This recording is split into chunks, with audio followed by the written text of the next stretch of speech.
between the wisdom passed down by ancient healing traditions, anecdotal experience, and modern clinical trials, one thing is clear: mushrooms are medicinal powerhouses. And I finally found a brand, a product, a company that I feel really aligns with all of my research and understanding when it comes to the medicinal properties of mushrooms, and that is Alchemy Mushrooms. They grow their mushrooms in California on organic mushroom farms. They keep the whole mushroom in their supplements, and they actually blend mycelium and fruit body in their mushroom powders and capsules to give you the best of both worlds. You can learn more at Alchemy Mushrooms. That's ALCHEMI. alchemymushrooms.com. Use the discount code MushroomHour for 20% off your order. Alchemy with an I, mushrooms.com.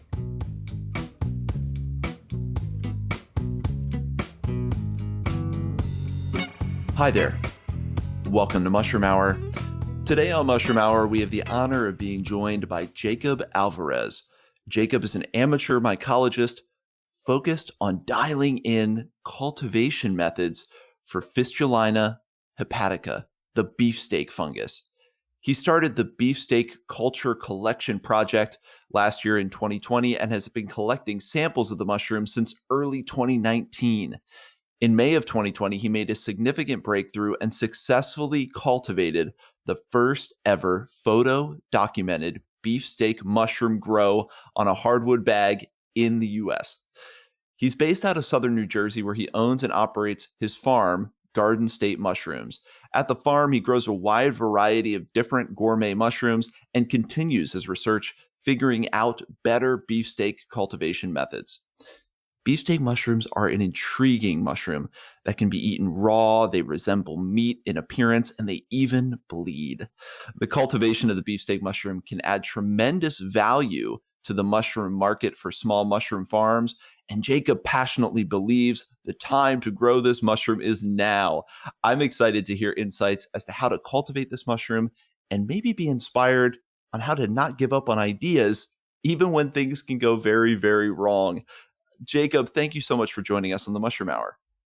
Yeah, thank you so much for having me. I'm really excited. Can't even put into words how stoked I was when you reached out about having me on to talk about this.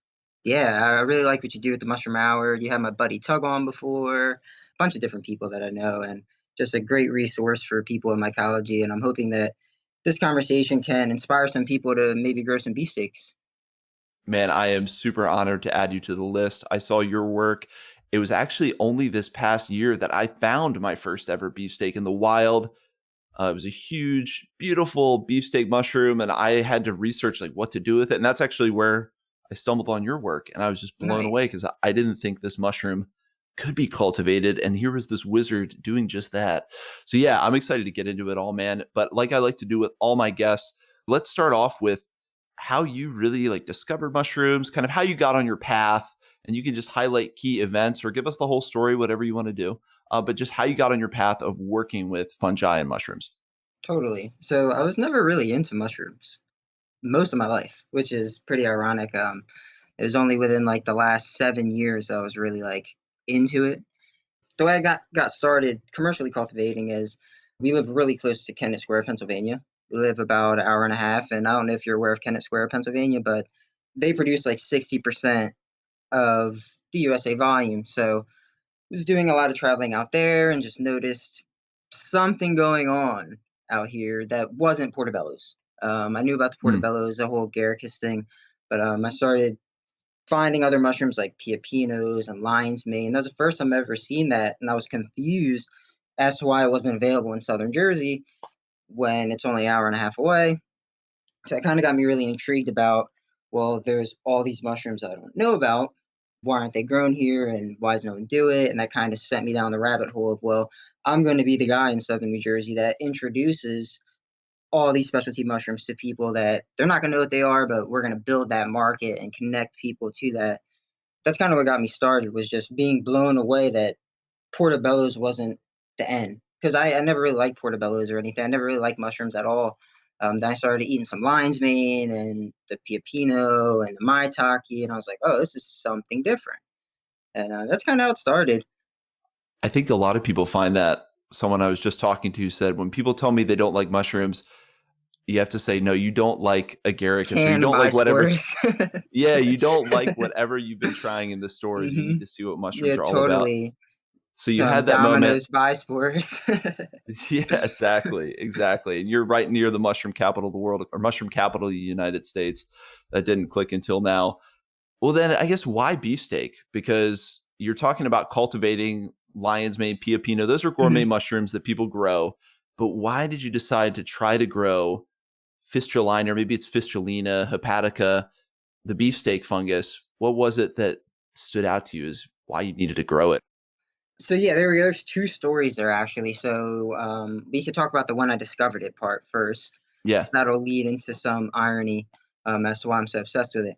So the first time I ever found wild mushrooms, I was cutting my grandmother's grass, and I would do that every other week. And she lives in a really piney mixed oak area, and I found a patch of chanterelles. I was like, I think these are those, but I'm not sure. And I found some black trumpets, and I'm like, okay, I think these are black trumpets. And then she literally has like every amazing species of wild mushroom in her I was going to say woods. her yard is incredible. Yeah. Oh, it's incredible. I'm like baskets full. I probably picked like 7 pounds of black trumpets just from her driveway. It's really cool. So I went out there with my brother, my girlfriend, and we were driving around. And this is the first time we ever found chicken of the woods. We pull into her road and big bright chicken of the woods. I'm like, wow! And we pick it. And we keep driving up the street. And my brother's like, "What is that?" I'm like, what do you mean? I didn't even see it. So there's a pink little blob growing out of that tree. I don't know. I didn't know anything about mushrooms at the time. All I knew about chicken of the woods, the chanterelles and the black trumpets. So he goes and picks it and he's looking it up. He's like, "It's a beefsteak mushroom. This is awesome. Let's cook it." And I was like, "Eh, who cares? I want to go pick black trumpets." And I just Right. like disregarded it, didn't care. I thought it was weird. And, I looked it up. It said it could be sour and it was like not as highly sought after as the black trumpets or stuff. So I kind of was just like, who cares, man? Let's go pick some black trumpets. So that's why I think there's some irony to this story here of at my very start, really disregarded the mushroom the first time I found it. It was like, who really wants this sour, weird looking, meaty mushroom that bleeds? It's kind of weird. But all of that is what makes it great. That is actually the key to your obsession. Yeah, so now we can lead into why beefsteaks, right? So I think it could be the most valuable specialty mushroom on the market for small farmers. And that's a crazy claim, but I really think it could be Yeah. because it's a mushroom that you could sell to fine dining restaurants for a premium, and they can use small amounts of it and sell it at a premium, and everyone wins. That's kind of why I became obsessed with it as a way for it to economically benefit the smaller farmers because I have a pretty mid-level size farm. We grow several hundreds of pounds of mushrooms, and we're still finding problems breaking into the market. It's hard to get big restaurant accounts. It's hard to really get consistent sales. And I know a lot of other smaller farmers are dealing with the same type of problem of the barrier to entry into the market, is what I'm saying. Yeah. I think that this lowers the barrier to entry into the market because this is something no one else is growing. So if we can really establish this market of smaller farmers, now we really have something that really no one else has. That's kind of why I'm obsessed with this because I see it as being something that can really flip the industry in a crazy way. How is the beefsteak used culinarily? When we're talking about fine dining or restaurants, do you think this is something that restaurant accounts would jump at, would be super I eager to think put they on their menu? would. I think as soon as I have this figured out at a larger scale, be perpetually sold out. I have a list personally of restaurants as far as Philadelphia, Georgia, North Carolina. I have a lot of people that found me off the internet or just saying, "Hey, I want a 6 pound box. How do I get this? How do I get that?" I Wow. think selling it is going to be the least hard part. I think figuring out how to get the yields higher, taking the information that I have now and somebody expanding on that, and we increase the yields to something economical. Because my first yield was 6 ounces, and even that, in my opinion, is profitable. So almost a half pound.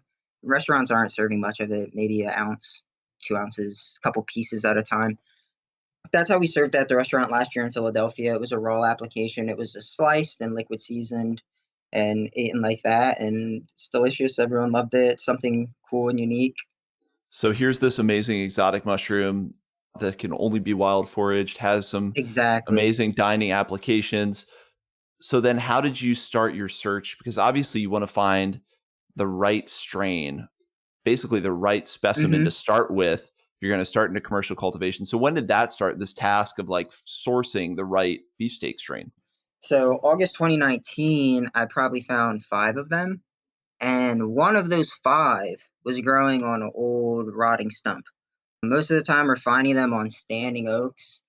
They're probably dying or diseased, or it's usually weird. Usually, like two tiny oak trees, and one's like dead on the right or left, and it's usually just killing a tree. That's how we're finding it. But the one that I found was growing off of decomposing stump, and that's the one that actually fruited.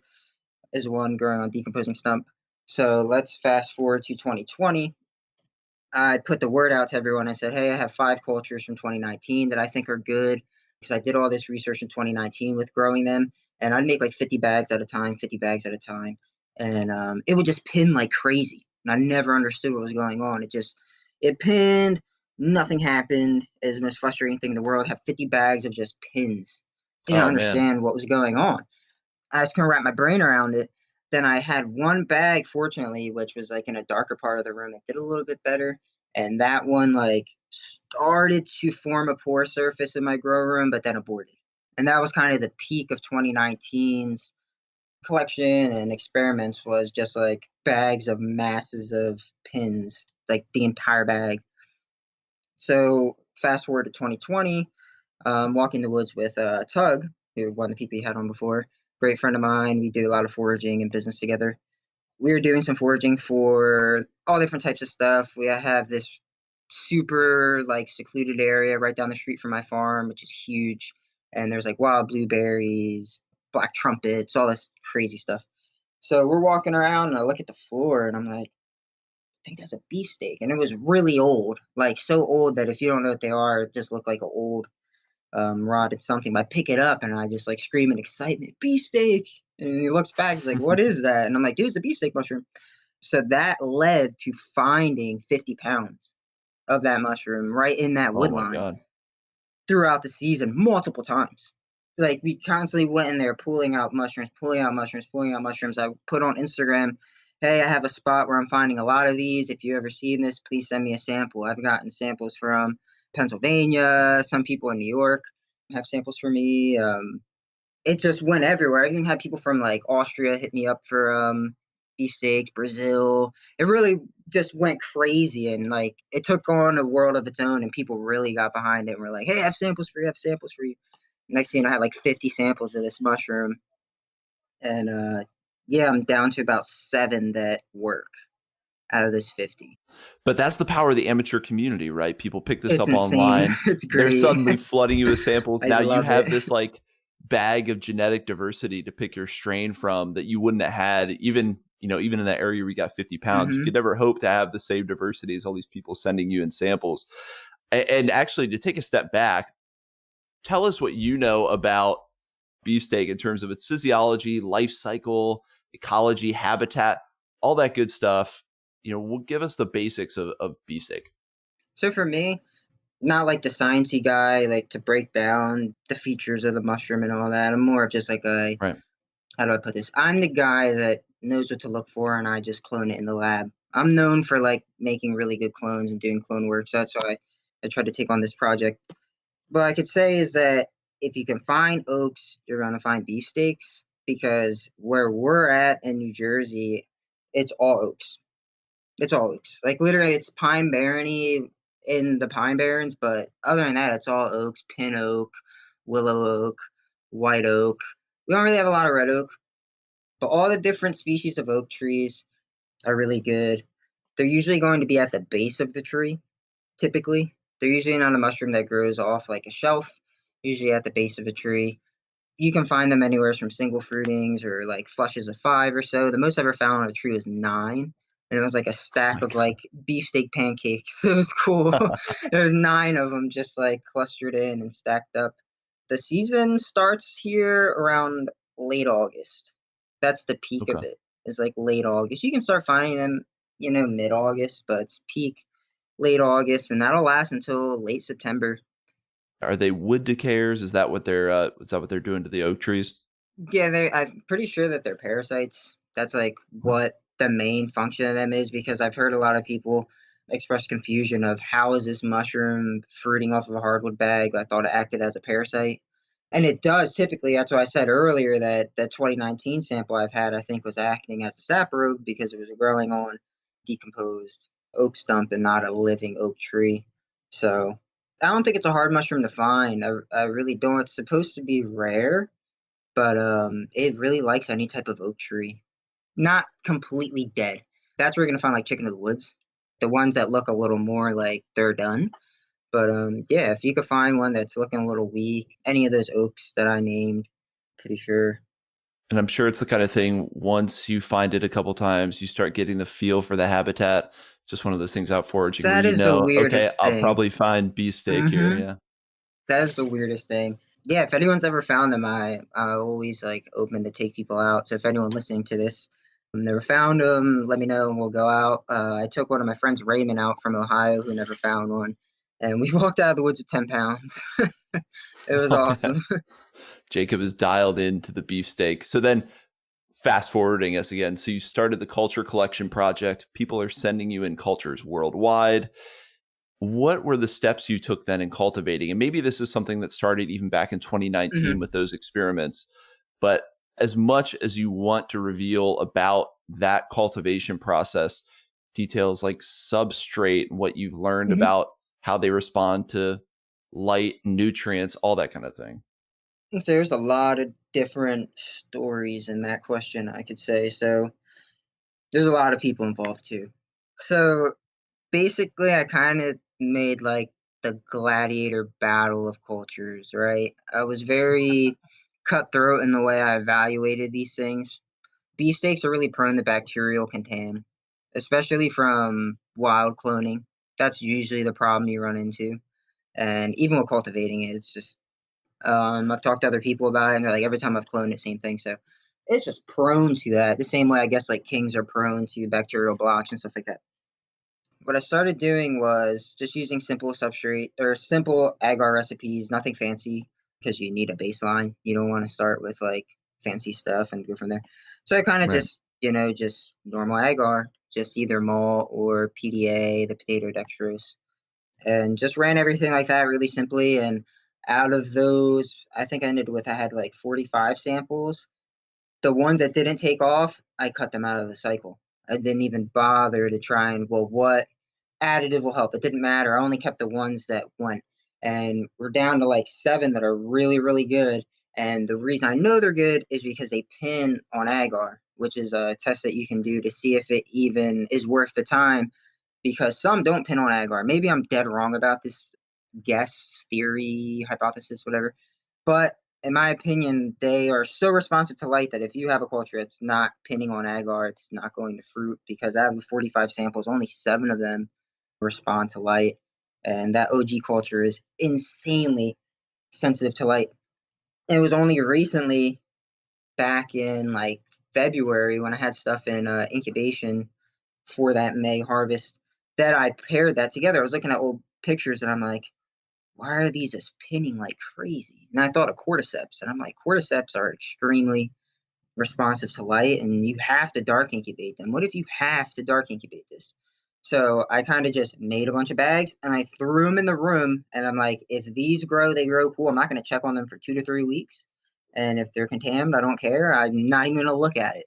So we Keep them just in the started dark. make, yep, keep them in the dark. And that's the best thing that you could do is you just keep them in the dark. Yeah, simple agar recipes, nothing crazy. We threw a little bit of like hardwood fuel pellets in agar before, but nothing crazy. The mushroom, like once I start talking more about it, it's people are gonna be like, really? It's process oriented. It's really a process oriented mushroom and has nothing, in my opinion, to do with substrate. It has to do with genetics and your process. So grains, we used rye, which is a slow colonizer, but it works well. Right now, we're using millet and sorghum. Millet we're cutting out because the price of millet is astronomical now. Oh If man. anyone, yeah, if anyone listening to this is in the gourmet mushroom industry, they know that millet costs an arm and a leg now.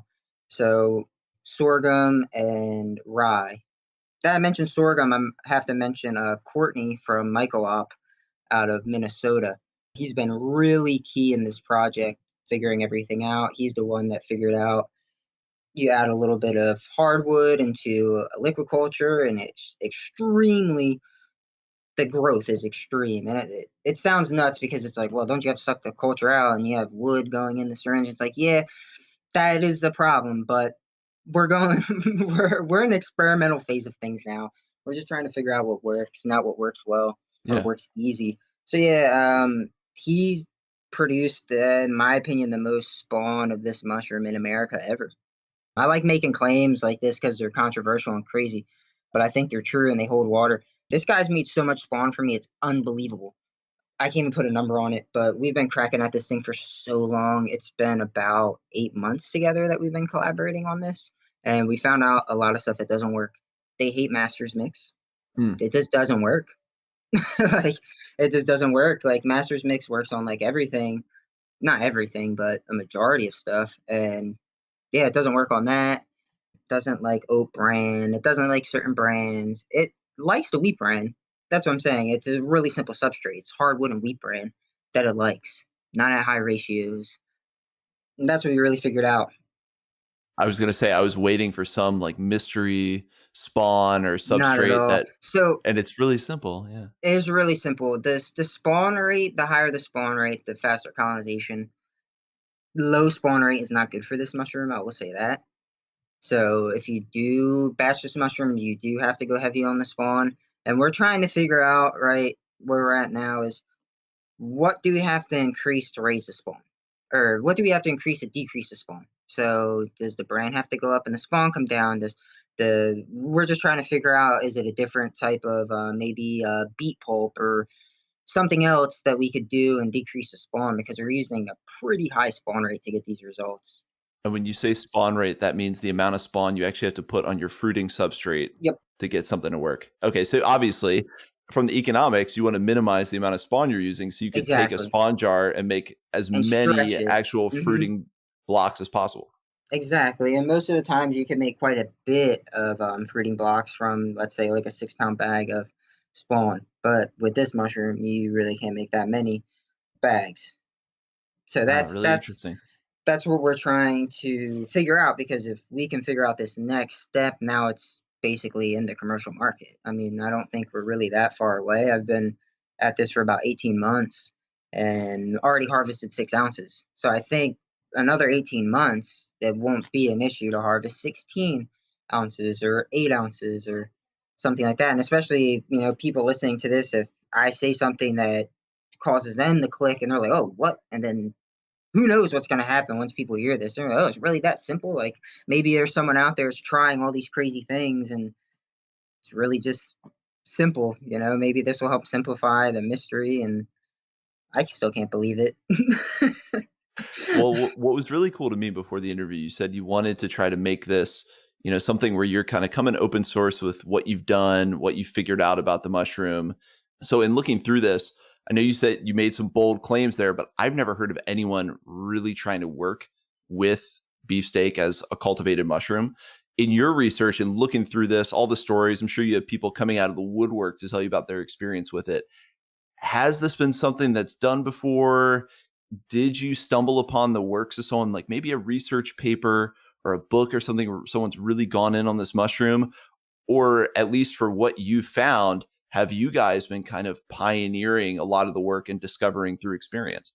So, from what I understand, there's like three claims, mine excluded. So, the first claim is it's been done before, it just hasn't been photo documented, it's in research papers, and there are older mycologists alive that don't care about documenting this stuff, and that's why it's not known. That's one thing Okay. I heard. The other thing I've heard is it's grown in the UK on a small scale, which I could get back to that, but I don't believe that because I spent like 3 months trying to source spawn and fruiting bags from the UK, offering farms tens of thousands of dollars, like a lot of money. And they didn't take me up on that offer, so I don't believe them.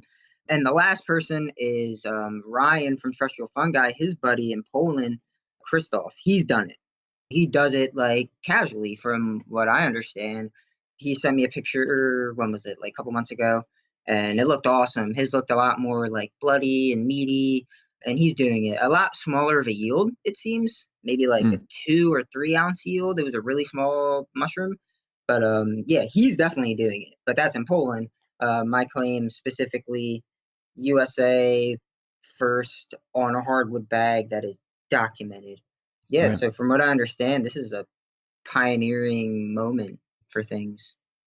And then what size are you doing the research in now? Because you talked about the early, 50 bag runs you were doing. So we kind of walked through the culture collection process, we walked through the spawn process, and then now how many like bags are you ending up working with? And then what This is questions are you great. looking at? Because well, just because you've got a 6 ounce yield now. Hmm. So I'd imagine you're trying to find out, you already talked about, you're trying to find out how can you decrease the amount of spawn needed Exactly. for a block. I would Increase imagine you're trying to yield. increase yield, Hmm. increase maybe meatiness or bloodiness. Exactly, because now we can focus on traits, and that's where 2021 Beefsteak Project is. And I'll get to that. Remind me on that. Remind me Okay. about 2021 Beefsteak Project, which is Yeah. about selecting traits. But back to where this is going now. So this is where it gets exciting. My friends Brian, Tyler, they own Mycopolitan out of Philadelphia, PA. I just got done talking to them. We were talking maybe like a month ago about using their farm as a way to propel the research and development for this project. And their autoclave is pretty significant. We can run quite a bit of bags. So the sky's the limit at this point. We can run batches of 20 or we can run batches of 100. It's really what we want to do at this point, and that should be starting up in a few weeks. As they wind down, with their summer production, they're going to pick up this R&D for me, and we're really going to swing the hammer at this thing and test everything and really try and dial that in. So that's the scale it's at now. Is it's going from I spent a lot of money, wasting money on trying to figure it out, throwing out sets of 60 petri dishes, 50 bags, and now it's like, okay, we kind of have a baseline of what works. We're going to run that in mass, and we're going to run smaller sets and tweak that until we figure out a better solution for what we're currently working with. So yeah, they're going to be pretty instrumental in creating this market, and they share the same enthusiasm about it. So it's really cool. We just get to nerd out and figure this out. Oh man, that's really exciting. And have you guys isolated it down to pretty much one strain that is like the best strain? It's the most responsive from all the strains that you were getting sent? I think it's the one that I have. I think it's the first one from 2019, and Oh, that's no the weird way. part. Yeah, and that's the weird part. I've gotten clones in that don't fruit or just don't pin or colonize very slow, and I have two other ones that are like in contention with the OG, which is number 15, which was an 18-ounce sample. It's an 18-ounce mushroom. Is the biggest beefsteak I found all season. Just an absolute slab of meat on a tree. It was great. So yeah, number 15 and 24 are looking pretty promising. On agar. They form like the craziest pins. Like they want to grow.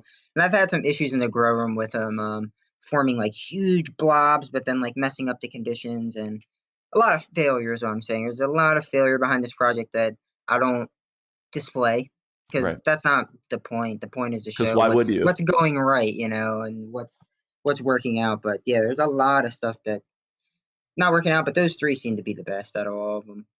And whenever we're talking about cultivation and testing strains, you get to this thing about cloning. So obviously you're working with clones in the wild. Has there been any introduction of like reproducing spores, anything like that, or is it strictly working with clones at this point? So that's where it gets interesting, right? I'm a tissue culture guy. I don't like working with spores. I don't claim myself to be like a sciencey guy. I don't do microscope stuff or anything like that. I just do the tissue cloning. I'm wanting to get into the spore collecting process to pass that on to somebody, and that could happen this year in the 2021 project. I just felt like it was better suited for me to focus on the tissue cloning aspect of things. There's all types of weird theories out there. I've had people DM me and they're like, "Are you cloning the tissue? I heard you have to clone the wood."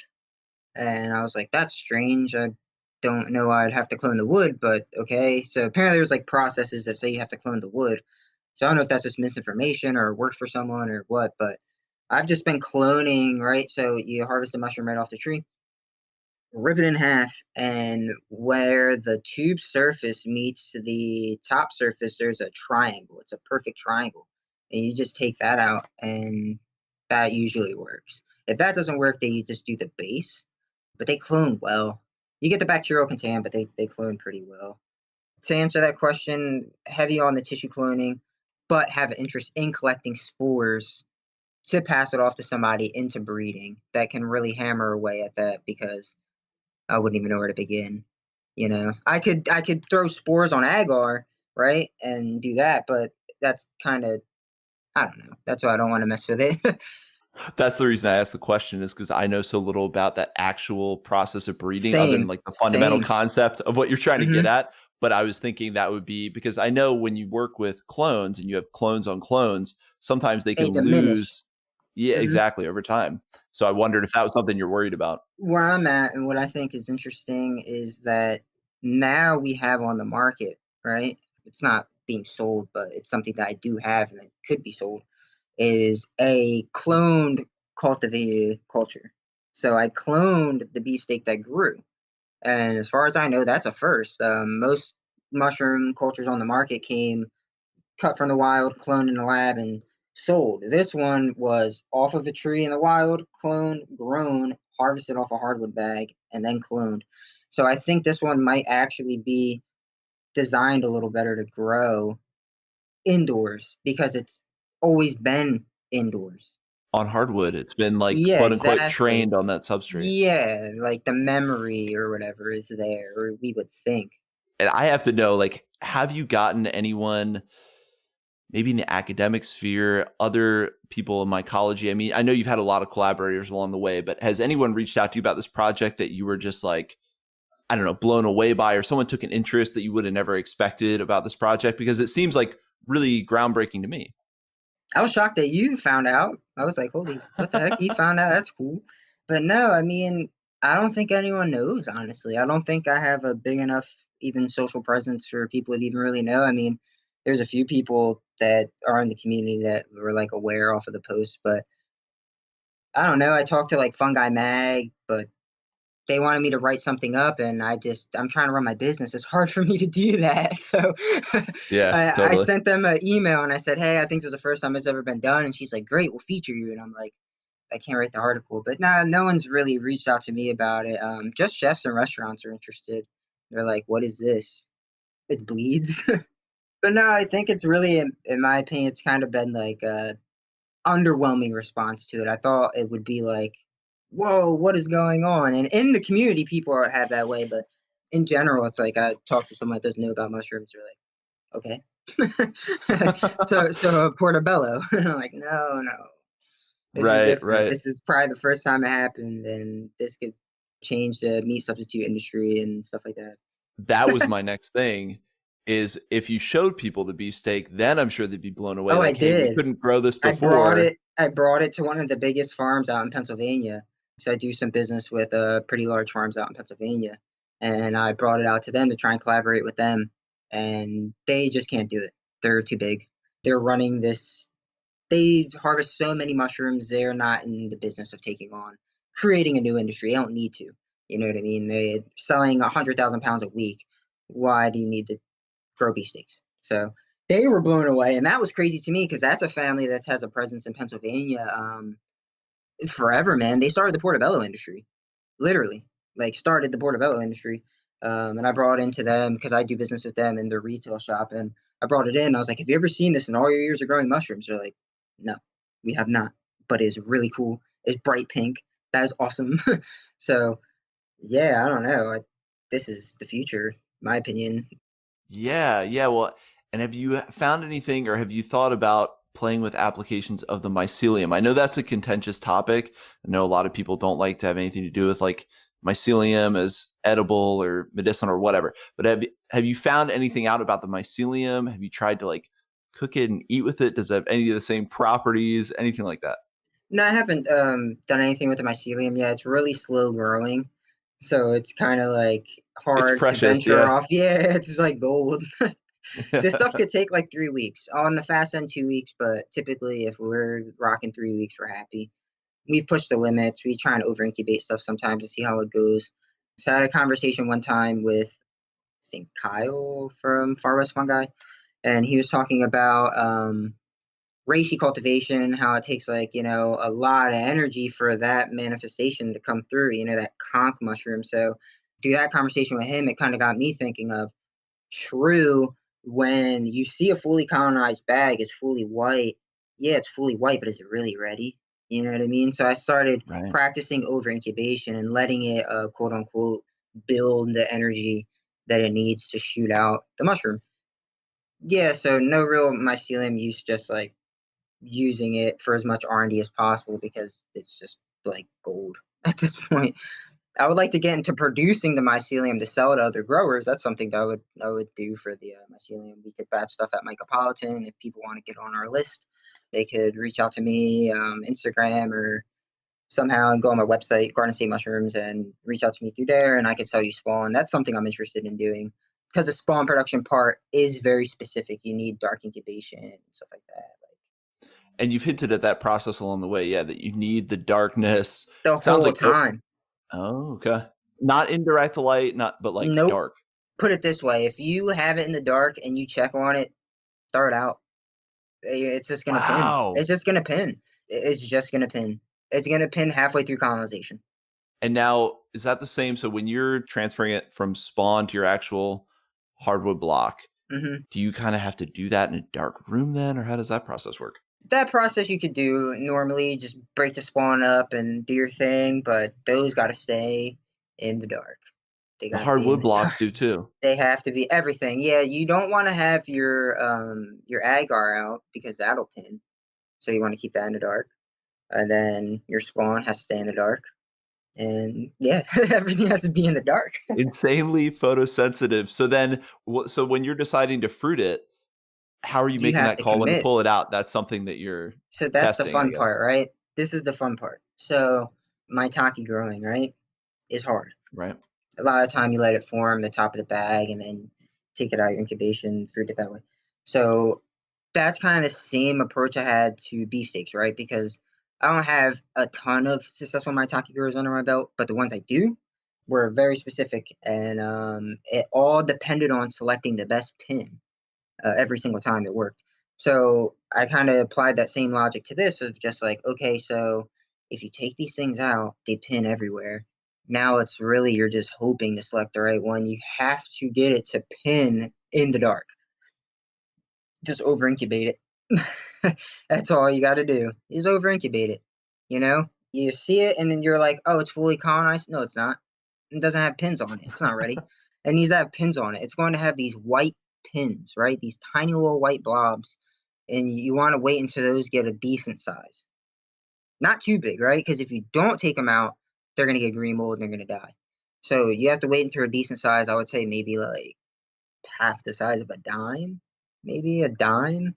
Not too So big, they have to but a be, decent but they have to size. be noticeable pins. Yeah. You have to be noticeable pins, and then you cut out that one pin. If you cut an X to free that pin, the whole X will pin. Cut the tiny hole out and only free that one mushroom, because even though, right, you freed the one mushroom, it's still going to pin everywhere because of the light. So you're just poking that hole to give that one pin a chance to not abort. The other ones are going to abort, and that one should grow. And that's kind of the process on that, is you want it to pin in the dark by over incubating. You're taking your chance on selecting that right pin. There'll be hundreds of Yeah. pins on there. You got to find the biggest, like, let's give that guy a chance, make a tiny hole. Ideally, you'll have a handful if you follow the dark incubation process right. Maybe you'll have five, but it will grow crazy. And then it starts to tempt you, right? Because you freed the ones, but then now you have bigger pins coming in. And you're like, oh, I should Right. free those too. No, don't do that. Let the one grow. Let the one. It takes about 3 weeks for these mushrooms to go from pin to full. That's a long time. Yeah. That That's is a like, long it's time. honestly absurd if you think about it. You could harvest like 3 cycles of oysters in that same amount of time, basically. I see what you're saying now. This is a very process Very, oriented, and very, very. I really appreciate you, like maybe pun intended, but shining the light Thanks. on the process, which involves a lot of darkness, really breaking down how like, and I'm sure you're playing with different substrates, especially Mhm. that hardwood mix, nutrient mix, all that. But it sounds like Yeah, it's really simple. substrates and grow mediums people are used to is what works, but you really got to keep it in the dark, even to that level. Because I know a lot of people, just with cultivating any mushroom, the point when pins form to actual fruiting is like a critical moment Oh when yeah, and a it's lot of fast people get typically. confused and frustrated. Yeah, Hmm. exactly. It's typically so fast. Like with a yellow oyster, if you see pin on the side of yellow oyster within like 5 days, you're picking a mushroom. You're maybe second flush it, and you pick more mushrooms in 3 weeks. In the beefsteak, it Yeah. takes 3 weeks to go from a white blob to a fanned out tube surface slab of meat. Got to wait 3 weeks to get the slab of meat. So then in 2021, you've teamed up with Mycopolitan. Yep. I almost say Michael Pollan. Mycopolitan, Yep. that Philly team in Mushroom Farm. Philly. So what's now on the plate for 2021? Are you getting into some of the variability traits, all that good stuff? Yeah, so that's what we're gonna focus on this year, right? Is there's a wood line. It's about 10, 15 minutes from my farm. That's the beefsteak headquarters. Honestly, like you can't walk there for more than a minute without finding one. Seriously. Like it's every other tree. It's to the Insane. point where we only pick like one per tree because there's usually like three on a tree and we walk out there at 10, 20 pounds. So the goal this year is I'm particularly interested in the ones that have jelly tops. And I don't know if that has anything to do with traits or if that has anything to do with conditions. Because a lot of the jelly ones are usually at the very base of a tree where a lot of humidity is trapped. So I wonder if growing the mushroom in a high humidity environment would naturally create the jelly. You know, the ASMR videos people do and are like touching the jelly top of the beef and stuff. I've done them. Yeah, I Nice, know. nice. Yeah. Yep. They're super cool. So I'm interested in that because I think that just has like shock value and a cool value to it. So I'm trying to collect those. There's a picture on my Instagram of 72 different samples that I did. It's like a layout picture. The variability on there is insane. And there's specific ones in there that I would call like magenta, lavender red, pink, dark pink red. They're like these crazy colors that I've only seen in this mushroom. I mean, I've seen them before, but like in that mushroom, it's like absurd to see something that eye catching outside of like pink oyster. So I want to capture those. I want to see if cloning that, if that has anything to do with it too. I don't know if it's maybe the way the sun is shining on the mushroom is causing that, or if it's the actual mushroom itself. But we're gonna figure it out this year. So we're gonna go after those three different colors, the jelly tops and the big ones. I want anything over 18 ounces is interesting to me. That's the record right now, 18 ounces. Man, this is really exciting. And it is that big question of, is it something strain specific? Is it a dial that you can turn in Mm-hmm. cultivation? So you're Exactly. about to enter the most exciting part of this work. If we do this podcast again in a year, you're going Oh, to it's know a whole yeah. lot more. I Oh, I'm have a gonna have feeling. 5 pound boxes of this stuff for sale in a year. Easy. My whole business depends on this, honestly. That's how I feel about it. That's where I'm transitioning. And that was a question I had is you're running, you hinted at the beginning how running a small scale or medium scale mushroom It's farm very hard. is hard. High It's very hard. capitalization costs, hard to It's sell. You insane. have you have a product that Short shelf spoils. life. Exactly. And then you're playing this game of what do I grow and do people want it? And they might want it one week and then you don't have it and then you grow it the next week they don't want it and you're playing this game of whack-a-mole. And until you get to a certain volume that you can afford to do that, it's hard. Yeah. It's very hard. And I mean, so what's it been like then to be doing this research project where I'm imagining you're just paying out of pocket, watching money go Yeah. out the door. So I Thousands. mean, how have you balanced that? There's Have no you thought it? balance. There's no There's no balance. What's balance. the It's secret? stressful. It's so stressful. Yeah, man. I just had a baby too, so that adds a really interesting dynamic, right? Congratulations, but man, I Thank can't you. even imagine juggling all that. Yeah, so my daughter just turned a year actually, like a couple weeks ago. Yeah, she came during the peak of all this fun stuff. So here So you are, yeah. you have a new family, you have your own business, Oh, and you're during a trying this pandemic, by the groundbreaking way, research in March of 2020, I lost all my business. All of during it. a pandemic. Not all of it. 110% of it gone. I mean, every mushroom Oh, cultivation story when is I one bought of a new like farm too, or got a new farm. every mushroom cultivation story is like trials and tribulations, like crazy. Yeah. But man, you just laid out something vivid. So what's that been like for you the past year? Oh, it's How been have you fun. held the faith and kept this going? Oh, it's been fun, man. At the end of the day, I'm just trying to feed people. That's really what it comes down to. Trying to feed people, keep them healthy. My first real job, I guess you could say. I worked in agriculture before as a like greenhouse manager. I would load up the box trucks and stuff for flowers and stuff. So I worked there for a while. Out of school, I started working at Verizon. That was really corporate. It's so corporate. I ran one of their stores, and it was very corporate. Didn't like it. Didn't realize the world was that cutthroat. And I just wanted out. Got out of that, and rediscovered these, and that's kind of like what inspires me is to do something positive and not have to exist in a culture that's so sell, sell, sell, new, new, new, create something new. Your old stuff's inadequate. Who like it was so like, geez, like there was a guy, dude, he sold a lady a phone for her 3 year old or something. It was absurd. And he was proud of it. He was like, yeah, I got this lady to buy a tablet and a phone for a 3 year old. And there's nothing wrong with letting your 3 year old use a phone or tablet. But I just don't want to be involved in businesses that are predatory. Yeah. And then I rediscovered mushrooms through some experiences.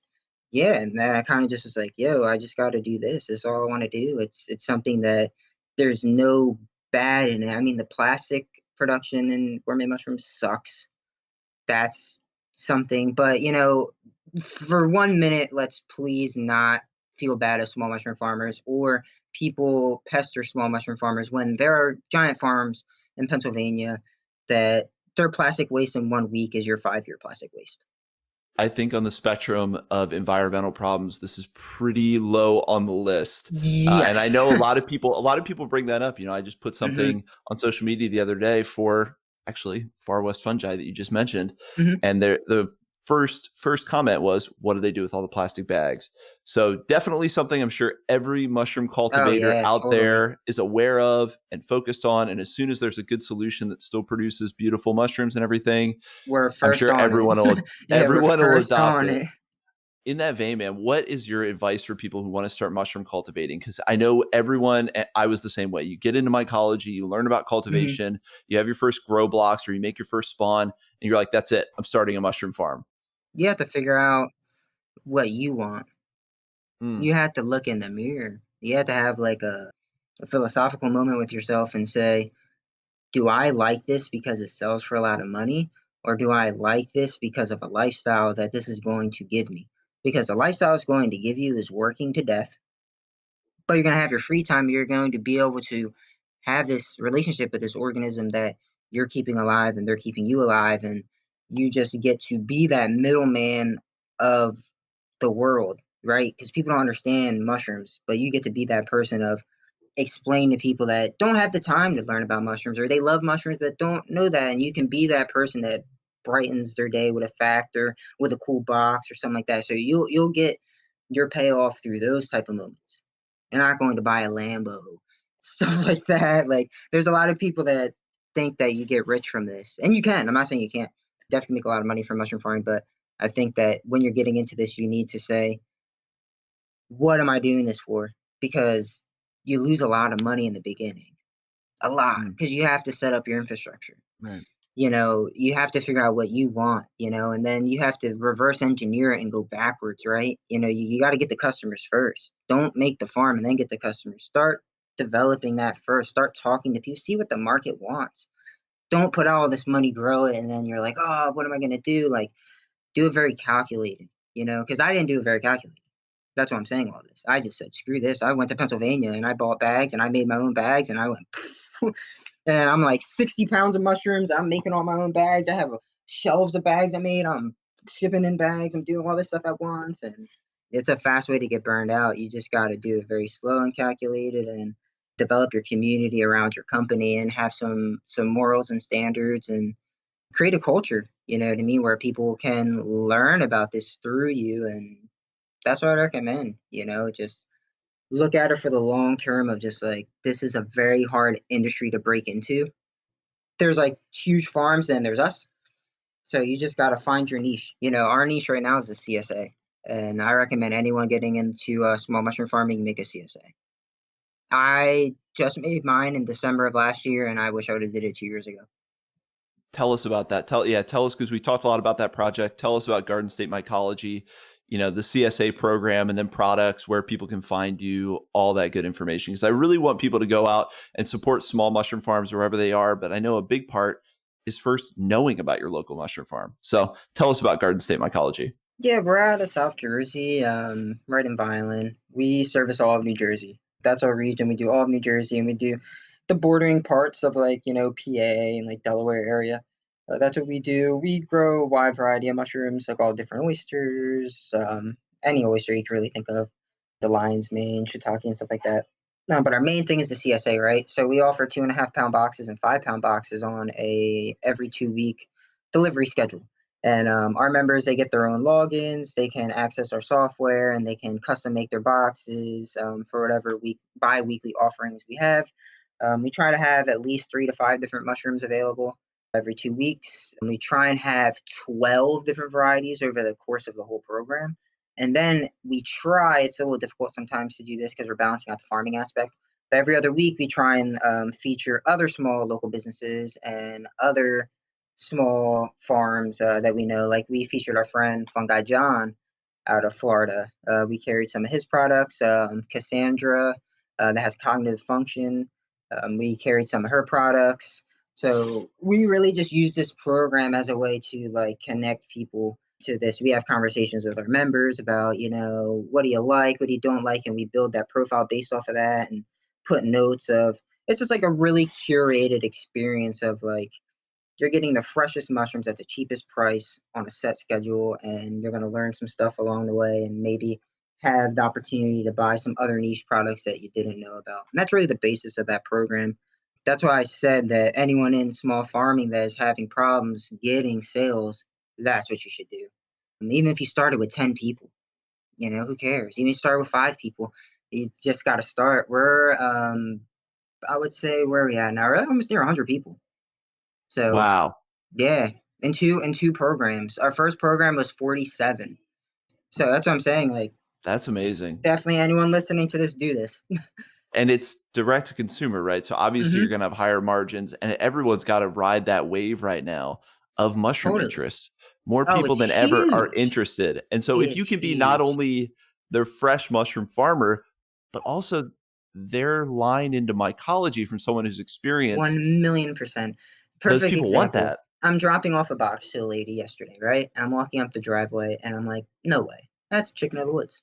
She had white port chicken of the woods at the base of her oak tree. And I knock on the door. I was like, I don't know if you have a chance to talk, but you want to walk over here? I'll show you. You can eat this. And she's like, really? And then she starts describing all these different mushrooms. I'm like, those are chanterelles. Those are maitake. Like, she has all this stuff in her yard. She's been living there forever and doesn't Insane. know. So it's just like, yeah, that's the main purpose of the program is community, and trying to get to that where people are getting their stuff locally and at the cheapest price because we sell these mushrooms so cheap. Like we sell them extremely cheap. Like we could sell them for more and make more money, but the program for us has never been about making money. It's been about lifestyle. So you can get our mushrooms as those like $8 a pound. It's nuts. It's like giving them Which is away. really, really cheap. Yeah, which I'm a is really small cheap. farm, man. It's really cheap. You've just given some great other advice for any small mushroom farmers out there, anyone who wants to get into this. So, where can people find Garden State Mycology? Where can people find you and your work? Because I know there are people listening that are resonating with what you're saying. Whether they want to learn more about cultivation or whether they want to learn more about the Beefsteak Project specifically. Where can people contact you? They could either go on Instagram, which is Jacob, HACOB_, that's me, or Garden State Mushrooms on Instagram, that's also my farm, or you could go on our website, gardenstatemushrooms.com. Those are really the three best avenues. Then you can get my email through there, and I either give you my phone number through the email and we connect that way. Farmers markets really hasn't been a thing for us recently. They're really unpredictable, so we're trying to eliminate those from our business model. So we're not going to be publicly really anywhere. But if people get in contact with us that way, could schedule a little farm visit and stuff like that and connect that way. So that's how I'd recommend. And then what is in the future for you? I mean, you've hinted at like obviously the beefsteak project, doing the variability of traits, all that. But like, is there a book coming out of this? Any big plans? And it doesn't have to be like, immediate future, but Hmm. maybe some like vision you have of how the farm's going to transform or how this work with beefsteak is going to transform in the future. Yeah, I have a really crazy vision, right? So it's a really crazy vision. There's a lot that I have to cover to really articulate this vision. But how mycelium grows, right? it starts to branch and branch and branch. And if you take a picture of mycelium day 1, day 3, day 5, and you start to see the branches and branches going, that's how I see my CSA program, right? So I see over time these, because I have a big map of New Jersey on my farm of dots of where all of the members are, and I just see it just growing, colonizing the state of CSA members. That's what I see immediately. That's my immediate focus. We're going to build this program out to like 250 people. We're going to stick with that. And then from there, that's when it comes into shutting down a lot of the existing farm and putting beefsteaks in. We're going to grow the farm, grow it, grow it, grow it, grow it, and get to that capacity that we want and not deal with as many restaurants and only have the CSA program. And then we're going to transition to a beefsteak farm. Because once I max out the current space that I'm in, I can transition into another space, right? I could use my current farm for the beefsteaks and then start up something else somewhere else. And that's kind of breaking it off into two different things, right? I'm going to have one farm, which is like shiitake, oysters, lion's mane, very easy stuff to grow. And then the next thing is going to be the beefsteak operation. And I have a bunch of what are like bunch of 10 by 12 areas. I was already doing the calculations. I think it was like 96 pounds currently that I could harvest of beefsteaks based off of the yields I'm getting. And I think that's pretty significant right now. So if Yeah. I can increase that, double the yield, then it's 180 pounds. So that's kind of the plan, is to grow the CSA program, because I really like what we're doing with this program. I think it's the funnest thing ever, man. Like, people are so excited about it, like the mushroom man and stuff like that, and they're like so stoked about it. I'm like, man, this is cool that people love mushrooms as much as I do. So that's that. We're gonna just triple down on that, and then we're going to really close down a lot of the hard working stuff and collaborate with a lot more people. Maybe have Mycopolitan take over a lot of my production. Maybe have Courtney out of Minnesota take over a lot of my production, and then only produce beefsteaks. That's kind of where I'm heading. And talk about that a little bit. I mean, Outsourcing. how important has it been for you to collaborate with other producers and outsource certain functions? Because I know people get excited and they want to go from like culture to spawn to final to fruiting. You can't. Okay, yeah, exactly. So I'll put highlight it that. this way. I'll put it this way. I don't know many. I'm not saying there's none. I don't know many really large vertically integrated mushroom farms. A lot of them are, they're very, I guess, compartmentalized. I guess that's the word for it, right? So you Yeah. have like a farm who does the spawn, and then you have a farm who does the mixing the spawn with the bags, and they sell the bags, and then yeah, you gotta step back and you gotta really see how this works out. You know what I mean? Because if you try and go from spore to finished mushroom with all the different varieties you plan to grow, that's a lot of different incubation parameters, a lot of different fruiting parameters. It's a lot of different things you're trying to take on at once, and you're like 3 months away from a mental breakdown. Like, that's how I started. I started out by going gung ho and just trying to grow as much stuff as possible. And then that's when I figured out that, oh, okay, there are other farms I could outsource to. And that's kind of my model now. I have a farm out in Pennsylvania that I work with, another farm that if I ever need fresh mushrooms, I could get them in an instance. Then Mycopolitan out of Philly, they do my unique stuff like the chestnuts and the black pearl. And then, yeah, Mycolop. So that is all about allies, man. I started out really not knowing anybody.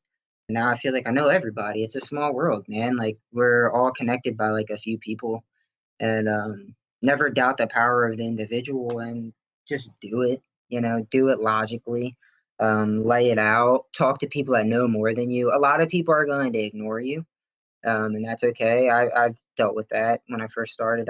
Hey, how do you do this? And they're not going to respond, and even if you offer to pay, they might not, or it might be guarded information. So I would say don't take stuff like personally, and offer to pay people for their time and what can you do for them, and do that, and then you'll learn a lot more. Because, dude, I've learned so much from my buddy Tug. Like, I met Tug through MycoFest, and I just bring him mushrooms, like, all the time, and try and help him out and stuff like that. And he shares information. It's like, it's a symbiotic relationship. It's like as many symbiotic relationships as you can form with people, the further you're going to go. And then that's, with your business allies and your customers, and everything's symbiotic, and everybody wins at the end. And, don't take on too much.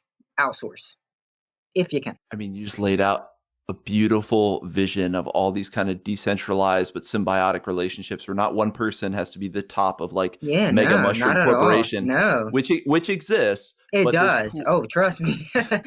And they hang up on you and they're rude.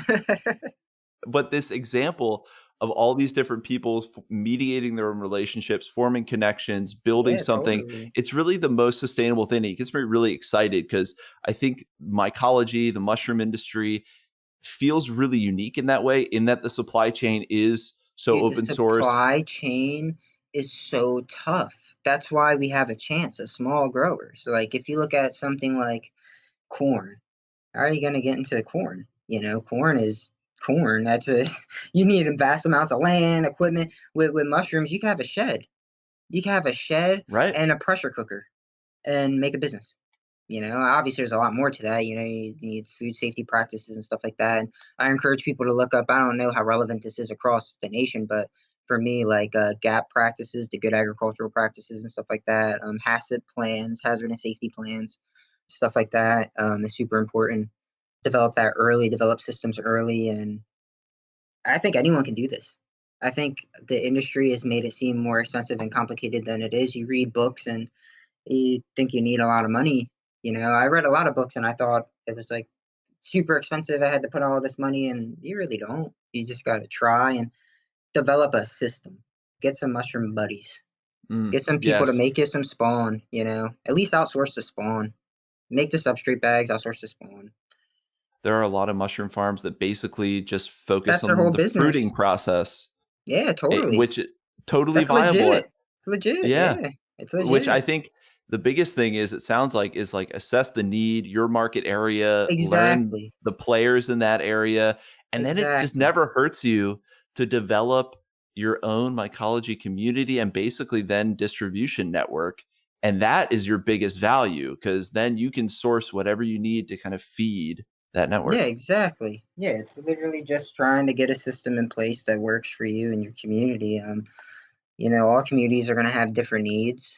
All customers are going to have different needs. It's just really about positioning your business in a way where you're not working yourself into the ground and offering a good service, and just doing what you want to do. Farmers markets are a great way to connect your community and, make money. And I always say the CSA though, like, I can't believe more people don't do this. Like, put it this way, the software I deal with, the lady said I was the first person ever to use their software for mushrooms only.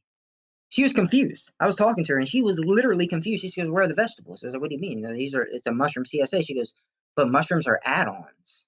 And I'm like, "No, no, no, it's a Oh, mushroom CSA." And I was like, "Oh man." So yeah, I mean, it's an untapped market. Like, walk around your neighborhood, knock on doors, and ask people, "Do you know this?" They're gonna say no. well, and what's really cool is I know there are folks out here on the West Coast who do like wild foraging, and they basically do like a wild forage CSA. So I can see That's people cool. teaming up and doing like wild forage seasonal mushrooms in the Totally. Garden State mushroom Oh, and box, stuff another like thing that. too that you got reminded me of, right? You don't even really need your own CSA if it's too much admin work for you. Find a popular CSA in your area and go to that business owner and say, "Hey, this is an add-on product you could offer for $5, whatever, $10, and then they could sell it on your behalf." That's also another valid way to offload a lot of the work, and then you're just dropping off 30 pounds to another farmer instead of dropping off a bunch of different boxes. There's tons of ways, man. I love this industry. It's like I just want to see it grow. I just want to see people grow beefsteak mushrooms. I hope that this helps somehow. I mean, I don't think, like, to me it's casual. I feel like I don't know. I feel like I don't know anything, but I do. So I hope it helped. I hope the information somehow helps because it is a very specific process. Sometimes you don't always know that what you know is unique because you kind of take it for granted. So yeah, I think you've dropped definitely some gems of wisdom about beefsteak and then about the mushroom industry in general. My last thing on that is I think from like a big looking 10,000 foot above kind of economic scale, big macroeconomic scale, this could have huge Oh, implications huge. because the American economy has long since stopped being like a really production based economy, but we've always been really strong in agriculture. That's kind of our, so I think you could take the emerging mushroom market as everyone gets excited, start cutting down the amount of imports and start doing that here in the US. I think that could really make a huge, huge shift economically. that's my fear, right? So I don't know if you're aware of what's happened in the shiitake industry. Forest Fungi just recently mentioned it, and I'm glad he's talking about it because this has been happening for a while. I've watched it happen. I've been in the industry for going on 4 years, and my supplier, I used to be able to buy blocks of shiitake, and now I can't. Now it's only logs. So that's where the industry has shifted into importing. And it's not, how do I put it in the words? It's just salespeople from overseas. I got the emails. They're extraordinarily cheap. It's a business decision. But if it can happen to shiitake, it can really happen to anything. Right. What's stopping somebody from saying, you know what, let's do it with kings or let's do this with oysters? So yeah, I'm hoping that by growing a new species that so far that I can tell nobody globally is growing at volume, that this could maybe be something that's like uniquely a USA thing. And you can see the obvious window then into like much bigger commercial applications, right? As vegan meat substitutes become like the thing that is That's the everywhere now. Well, the first thing that popped into my head, right, last year when I brought in the beefsteaks, right? So the chefs wanted a certain style of beefsteak. They took the ones left over and they made jerky out of them. It was amazing. I can't put in the words. It was so good. And the first thought I had was, this is a product that no one else can make because no one else is growing this. Even if you go to a food importer or exporter and say, I need beefsteak mushrooms, they're going to say, what are you talking about? I can't get that. Like, what are you talking about? So it's not something that's available at mass. So it's like just a jerky application is a whole business. I could just have the farm growing that and processing the beefsteak jerky, and that's a whole business. We could make some type of meat product out of it. It could be served in a 3-ounce portion, marinated, vacuum sealed in the marinade, shipped out to people, refrigerated. Dude, the shelf life is almost 2 weeks. It's like 10 days before you got to get rid of it. Around the 14th day, it starts to get pretty gross, but in my opinion, you have like 6 days before you have to sell it. And with most mushrooms, you don't have 6 days before you have to sell it. If you don't sell it in 6 days, throw it out. Like oysters, you have to have pre-sold, basically. Yeah, Well, and you got to wonder then about like, yeah, just applications for processing this thing, yeah, reforming a it. lot. I think there's a I had whole, a CSA member, Justin. He said something about making beefsteak pastrami, which is something I never even thought of. Like what? So it's like, think about somebody in the food space that's a creative, right? right. They get their hands on this and it's game over. You don't need Beyond Meat anymore. You get mushrooms. That's really exciting for me as someone who does do a vegan diet. I am Hmm. really sick of the like meat analog things that you don't even know what's in it. Yeah, it's pretty good old monocropped products. So you're always looking for like real food, and this would be a huge answer. Yeah. My main concern with this thing, or with this mushroom, is I was reading that it shouldn't be consumed in high amounts. That is my main concern. So that's why I steer near the jerky application. I don't want to butcher the word and say it wrong, but oxalic acid it contains. That's why it's sour, bitter. Yeah. So people with kidney problems shouldn't be consuming this. But that's really like anything. There's disclaimers behind products. That's why I think that this mushroom is best positioned in the fine dining market because you can charge a chef, let's say 15, 20. I was selling these things 20, $25 a pound. Wild. So you can sell it 15, $20 a pound, which is extremely more than wholesale prices on mushrooms. If you sell to restaurants at 10 to 12 a pound, that's like unheard of or amazing. Or the restaurant you're dealing with doesn't have someone that can actually give it to them for the cheap price of which is like $8 or like $5. So yeah, I think if it's positioned there, then it's like this is really going to, I don't know, it's gonna be huge economically. I've even thought of sushi. Like I said last year, we found our first huge Yeah. one and we made jerky out Mm-hmm. of it. And right when we were done, Yeah, I the thought, sashimi, vegan sashimi, and so, exactly. dude, I don't know how to put it into words. Like, it ruined my business. That's the best way I could put it. It ruined my business because it made me only want to grow them, and that's why I told my workers because they shared the same excitement as me. I said, "We've been building all this up for a long time, and now all I want to do is shut everything down and grow beefsteak mushrooms." And they're like, "We feel the same way." And I'm like, "All Oh, right." thank God.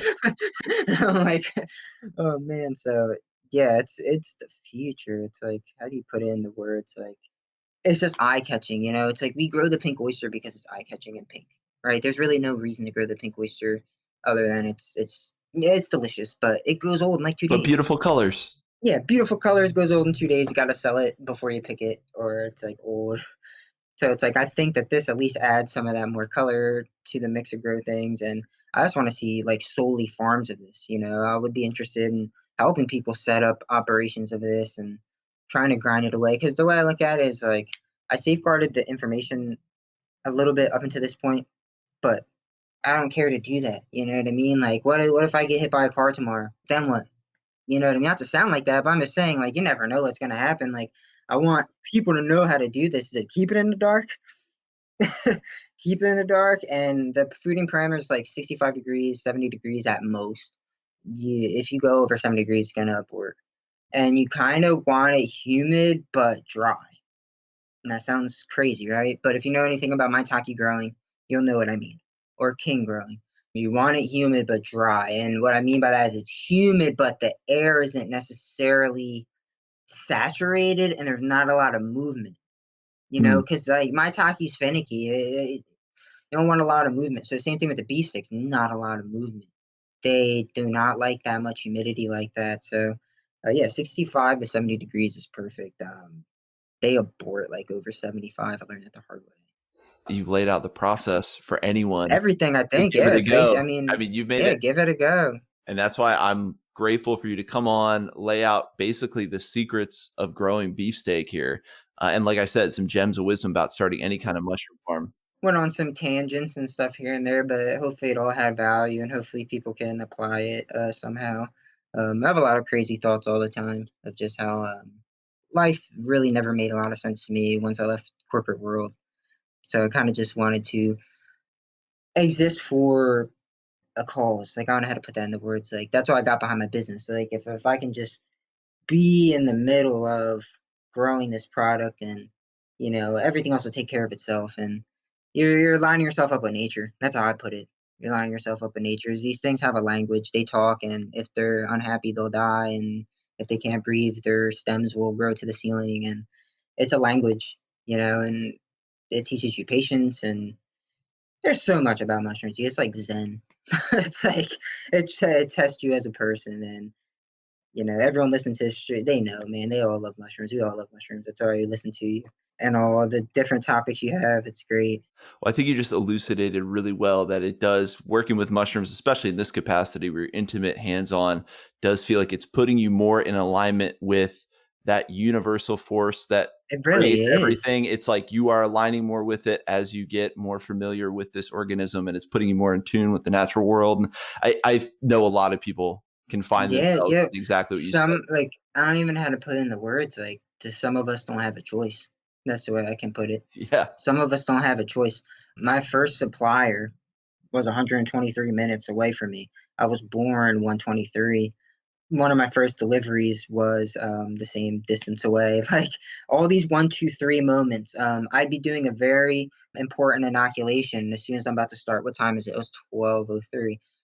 So a lot. Mike Tyson mushrooms, right? Yeah. He sends me agar, right? Batch number 12:03. I mean, the synchronicities. It's Yeah, well, that's what I'm saying. Yeah, some of us don't have a choice. Like you can choose to ignore the synchronicities, and your consciousness will eat you alive, or you can feed into it and see where it goes. And every time I've listened to it, it's been a roller coaster ride, but I wouldn't change it. who follow the synchronicities, ignore synchronicity at your own peril.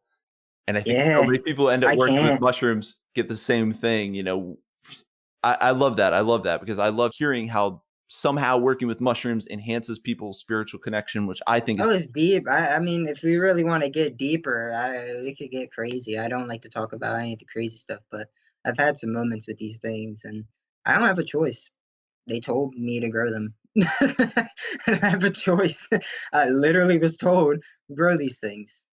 It's something that, like, through deep experience, I was able to have this conversation with, I guess, what you could call the divine. I don't know, the mushroom wisdom, and it was just like, this is what you have to do through all these synchronicities. Now we're here, and this is what I have to do, man. If you ever hear that conversation, man, listen to it. Like absolutely. mushrooms are wise, dude. They're insanely wise. All of them. Not just the spiritual ones. Every single mushroom is wise, and there's a lot to learn.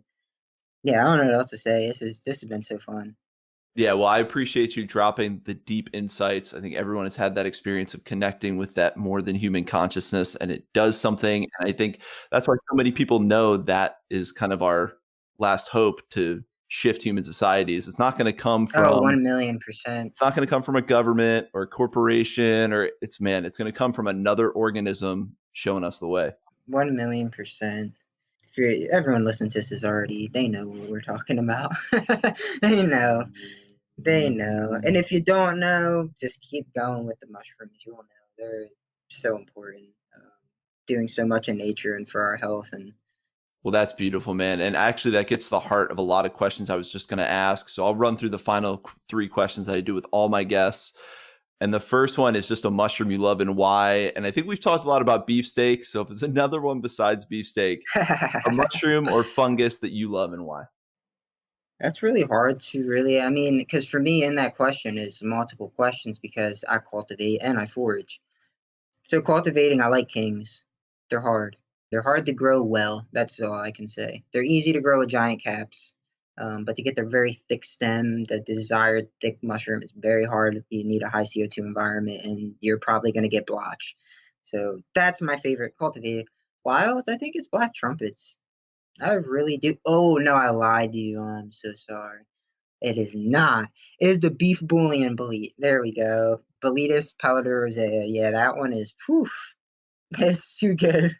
I don't even want to say that. Hopefully I don't get any flack for saying that out loud because that's a secret. The beef bouillon bully. I had It's never heard of that one. so good. It tastes like beef. It tastes like beef. Oh, see, now you're getting me to remember all these things. So me and Tug ate an unidentified bolete one time, which I don't recommend anyone to do. Do not, this is my disclaimer, do not eat unidentified mushrooms. Ever. Consult somebody. And even if you consult them, make sure they know what they're talking about. Okay. Yeah, so we ate an unidentified bolete before, and it was the most delicious mushroom ever. It tastes like chicken, man. We were pretty sure on it. We thought it was like Boletus flamans. That was the closest description to it in the North American Bolete book, but it wasn't that. It was something else. But it didn't have any characteristics of anything toxic, so we just tried it. So that's my favorite one, and it's unidentified. We don't know what it is. It grows right in New Jersey, and it's probably a first. We don't know what it is. That's Dude, New amazing. Jersey, New Jersey has unidentified bleats. The first year that I started hanging out with Tug, I brought him like two bleats that were like hard to identify or like, no one knew. There was like Boletus Aranta Ruber, which is like a pine bolete, which is like weird. So those are probably my favorite ones, kings and good old boletes, dude. Beautiful, delicious mushrooms. I appreciate you sharing those. And then the next question is really something I think we've hit on a lot, but I usually ask people, what has the relationship you've developed with fungi given to you? Things they've taught you, spiritual experiences. But if you can condense it at all and remind people, what have these organisms given to you? A lifestyle. That's the best way I could describe it. A lifestyle. You're literally connected to something and you have to be responsible to that organism and give it the right environment, and it reshapes the way that you view time. If you screw up a mushroom farm and you wait 2 hours to harvest something, it'll go old. So it just makes you more conscious of time. That's probably what I got from it. It was just like the lifestyle of farming and the ability to contextualize time more, and I'm more like on time with things now. Because when you get into mushroom farming, you might have to pick your oysters at 3 in the morning. You can't say, "Oh, I need to sleep, wake up at 7." No, they're going to be old in 4 hours. So that's what I'd say the two things that it's given me a hyper awareness of time. I mean, insane changes for another organism to make in that relationship. Yeah. That's Yeah, because incredible, once man. you waste some of your harvest, you're like, holy crap, this is how fast these things grow. It's like you go to your farm in the morning and you're like, oh, they're fine. You get there in the afternoon, they're old, and you're like, what happened? Isn't it funny how another organism can change your conception of something that is so uniquely human, which is like our way of time Yes. delineation. Oh yeah, they're not following 24-hour cycle. Yeah, they're not following any of that.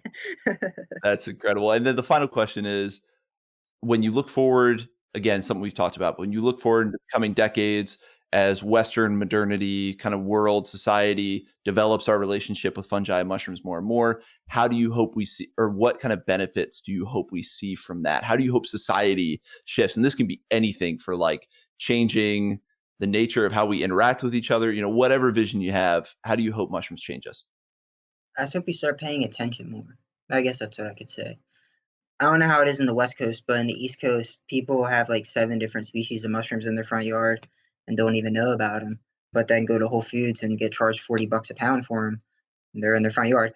So I hope that there's just a level of awareness that's created where people really realize how much the world's trying to take care of us. Why are we paying for food? I know that's stupid. I'm a farmer, right? But why are we paying for food? You could live off your land. All the different channels, to get this type of education. I just hope people start paying attention to that more. And we stop spraying Roundup on chicken of the woods when we see it because we're afraid of it. And because I've seen that, I personally have seen that, and I Travesty. couldn't believe it. And I'm just like, why would you do that? You could like feed yourself or sell that. I would buy that for $60, and you could pay a bill or something. It's like, I paid a guy one time. I think it was like $300 for a chicken of the woods, and he couldn't believe it. And he's like, "Why would you give me $300 for this?" I'm like, "'Cause I can sell it for 500, and it's only fair for me to give you, the bigger split." And he was like, "Really?" And I'm like, "Yeah, these things are valuable." So I hope people see the value that just like is really underneath our feet. It's right there. No one's looking. Another really powerful insight. If we could pay more attention and see the value Yeah, underneath our feet and the of what's land all there, around dude. us. It's there. Everything's there, from wild berries to wild lovage and greens and mushrooms. It's all there. Thankfully, I think because this message is spreading far and wide, I think people are starting to realize that again. We're kind of I coming think back so too. to that relationship with the Yeah, land. I think the pandemic, man, and the health scare with everyone, and that kind of accelerated our industry. I think it did, at least. Yeah. I've had people that were never interested in mushrooms up until the pandemic now are interested because they read, an article that said that mushrooms have anti whatever or immune boosting properties and stuff like that. So Well, hopefully it just keeps accelerating and accelerating. Jacob, I want to thank you so much for joining us on the Mushroom Hour. thank you. I mean, you went deep on mushroom cultivation. You went deep on what it is to run a business, spiritual implications, man. You covered it all. So thank Quite you a so much bit. for I joining us. didn't mean to go. I didn't mean to go off on that many tangents. I tried to stick it to the beefsteaks, but me as a person, I'm always on a tangent. You know me, so that was my authentic self. I hope people enjoy.